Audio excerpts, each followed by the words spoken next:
मैं आपके साथ अंजना और आप देख रहे हैं आरपीएस समाचार। आइए शुरुआत करते हैं आज की खास खबर से।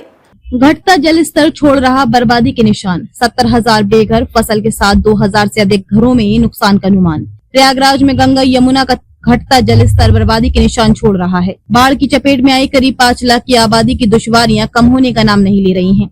हालात ये हैं कि लोगों के सामने भोजन पानी का संकट खड़ा होने लगा है। करीब 65 से 70,000 लोगों के बेघर होने व 6 दिनों से पानी में डूबे 2,000 से अधिक घरों में नुकसान की आशंका जताई जा रही है। साथ ही कृषि विभाग के अनुसार 2,000 से अधिक हेक्टेयर में धान की फसल और सब्जियों के नुकसान का अनुमान है। गुरुवार सुबह को गंगा का जलस्तर फाफामऊ में 84.19 और यमुना का नैनी में 84.8 मीटर रहा। सोमवार से नदियों में पानी कम होना शुरू हुआ है। बुधवार को फाफामऊ में 40 सेंटीमीटर और नैनी में 21 सेंटीमीटर जलस्तर कम हुआ है।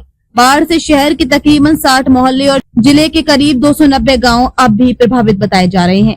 जिले के 21 राहत शिविरों में करीब 9,368 लोग शरण लिए हैं। इसके अलावा कुछ लोग रिश्तेदार तो कुछ किराए पर कमरा लेकर रह रहे हैं। प्रशासन ने 330 नावें और 29 मोटर बोट लगाई हैं।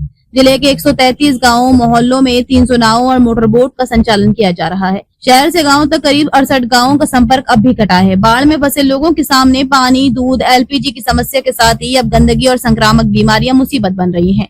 एनडीआरएफ और एसडीआरएफ के 630 जवानों को बचाव कार्य में लगाया गया है। डीएम मनीष कुमार वर्मा ने बताया कि मकानों की क्षति का आकलन कराया जा रहा है। गंगा यमुना के जलस्तर में तेजी से कमी आ रही है। पानी उतरते ही सफाई के लिए विशेष अभियान चलाने के निर्देश नगर आयुक्त को दिया गया है। बाढ़ के दौरान शहर से ग्रामीण अंचल में करीब 100 से अधिक सड़कें व पुल पुलिया क्षतिग्रस्त हुई हैं। कृषि विभाग के अनुसार गंगा यमुना की बाढ़ में 2,000 से अधिक हेक्टेयर में बोई गई धान और सब्जी की फसलों को नुकसान होने का अनुमान है। अभी बाढ़ आती है तो किसानों की फसलें चौपट हो जाती हैं। प्रयागराज वर्ष 1978 में आई बाढ़ में 1,075 गांव प्रभावित हुए थे और करीब 1,24,412 हेक्टेयर में बोई गई फसलों को नुकसान हुआ था।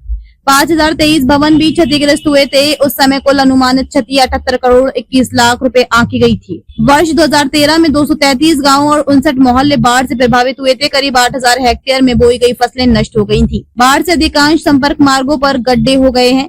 कई स्थानों पर सड़कें बह गई हैं और पुल पुलिया की नींव तक उखड़ गई है। कुछ स्थानों पर तो यातायात पूरी तरह से बंद है, जिससे गांव का मुख्य बाजार और तहसील से संपर्क टूट गया है। पीडब्ल्यूडी समेत अन्य विभागों को ग्रामीण और शहरी क्षेत्रों में बाढ़ से क्षतिग्रस्त हुई सड़कों को जल्द ठीक कराने के संबंध में आवश्यक कार्रवाई करने के निर्देश दिए गए हैं। यदि कहीं पर पुलिया क्षतिग्रस्त हो गई हो या कहीं पर गड्ढा हो गया हो तो वहां पर साइनेज लगाए जाने के निर्देश दिए गए हैं। खबरों में अब तक के लिए बस इतना ही। फिर होगी आपसे मुलाकात कुछ ऐसी खास खबरों के साथ। तब तक के लिए नमस्कार और देखते रहिए आरपीएस समाचार।